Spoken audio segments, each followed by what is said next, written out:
মানিকচকের বেসরকারি শিক্ষা প্রতিষ্ঠানে অষ্টম শ্রেণীর ছাত্রের রহস্যজনক মৃত্যুর ঘটনায় ন্যায় বিচারের দাবি পরিবার সহ গ্রামবাসীদের। ঘটনার ৮ দিন পার হলেও মৃত ছাত্রের দেহ ফ্রিজে রেখেছে কেদারটোলা গ্রামের বাসিন্দারা। পুনরায় ময়না তদন্তের দাবি তুলেছেন তারা। শ্রীকান্ত মণ্ডল নামে অষ্টম শ্রেণীর ছাত্রের রহস্যজনকভাবে মৃত্যুর ঘটনা সামনে আসে। গত বুধবার রাতে দেহ উদ্ধার করে বৃহস্পতিবার ময়না তদন্ত হয়। শুক্রবার পুলিশের কাছে বিদ্যালয় প্রধান শিক্ষকের বিরুদ্ধে পরিবার অভিযোগ দায়ের করেন। ময়নাতদন্তের রিপোর্টে সন্তুষ্ট নন পরিবার সহ গ্রামবাসীরা।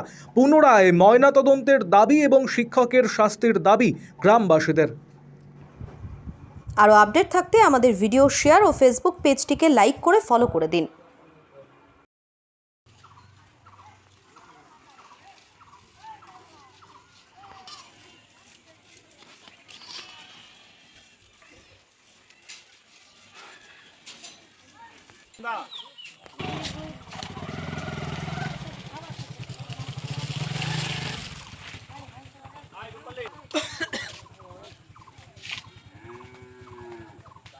আমাদের প্রশাসনের কাছে আমরা আবেদন রেখেছিলাম, যেহেতু রোজমেরি মিশনে যে ঘটনাটা ঘটেছিল গত 2 তারিখ, কিন্তু 2 তারিখে ঘটনা ঘটে যাওয়ার পর আমরা আইসির সঙ্গে দেখাও করেছিলাম। মানিকচক আইসির সঙ্গে আইসিকে বলেছিলাম, যেহেতু বাচ্চাটা মারা গেছে ওই রোজমেরিতে, কমের পক্ষে ওই প্রধান শিক্ষককে জিজ্ঞাসাবাদ তো করবেন, কি করে মারা গেল বাচ্চাটা, কি করে কি হলো, কোনো জিজ্ঞাসাবাদ করেনি প্রশাসন।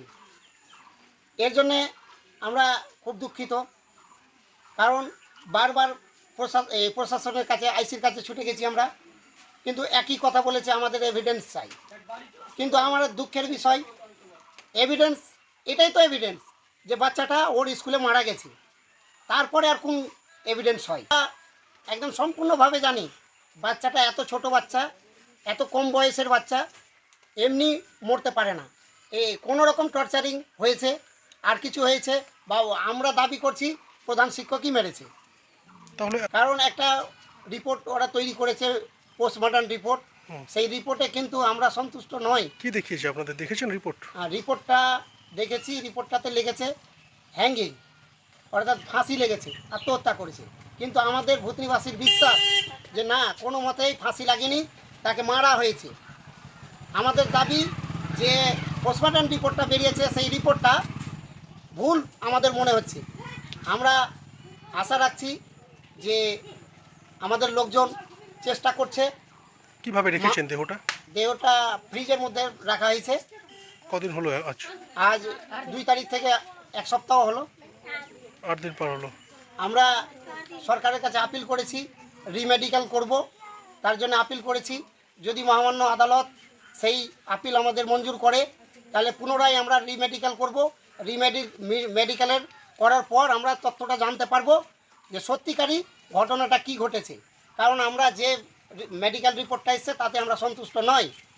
যদি আমাদের আবার পুনরায় রিমেডিকেল করব, যদি যে রিপোর্ট আসবে সেই রিপোর্টের ভিত্তিতে আমরা এগোবো। মেডিকেলের দাবি। আর প্রধান শিক্ষককে এখনো পর্যন্ত প্রশাসন আটক করলো না কেন, এর জন্য খুবই দুঃখিত।